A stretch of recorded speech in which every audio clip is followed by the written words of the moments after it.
There's something about the sheer joy of life here. I think so often we think of Ethiopia and we think tremendous poverty. We think just of hopelessness and despair. But what I've seen this trip is tremendous joy, as we've walked into every single village and been greeted by crowds of children who are there to simply say, we welcome you and we celebrate what God has done. Because of your contribution, look at the life that we have.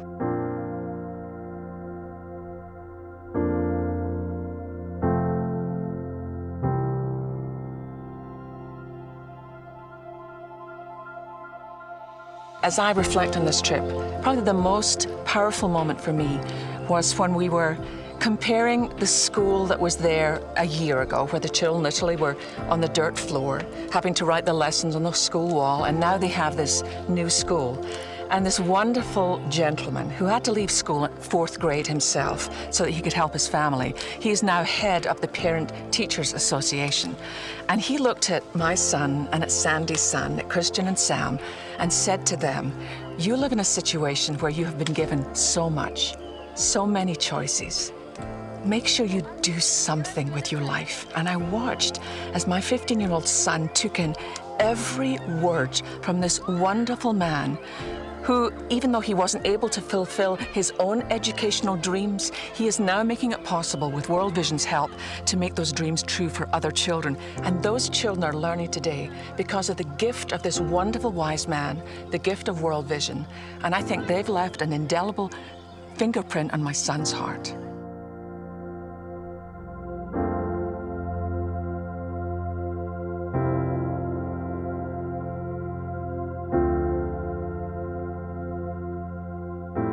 One of the things that I think we've seen over and over again is that very little can accomplish a huge amount.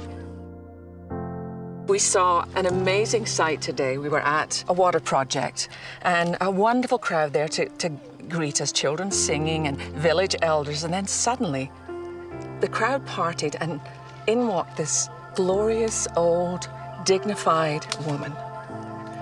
And I thought, how many of your friends, how many of your family have you watched die because of things like waterborne illness? And yet she stood there proudly and said, this water well, we all contributed. We feel ownership in that. And that wouldn't have been possible unless World Vision said, look, we'd like to come in and stand beside you and then just see what God will do. Well, I knew that my son Christian was excited that this time he got to come on the trip, particularly as he would get to meet Awelu, a boy that we've sponsored for some time here. And it was just one of those incredible moments that you can't script. Christian and I walked out and we just saw this darling boy in green with the biggest grin on his face and his father standing there beside him, so proud of his son. And as Christian and Awelu began to knock the soccer ball around and I got a chance to stand beside the dad, it was a beautiful moment. But the thing that touched me most about the father was he said, I want you to know that as you go back to America, my family is praying for you. Such a beautiful, just a kind of expression of the body of Christ in action. One of the things I love most about World Vision is it's not about just sympathy. It's about standing side by side with a child who has lost a mother, a father, and saying, you know what?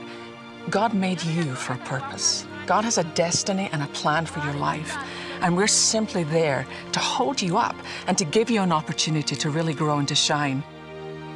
If you've ever wondered if your contribution to World Vision makes a difference, just look around you. It makes a huge, huge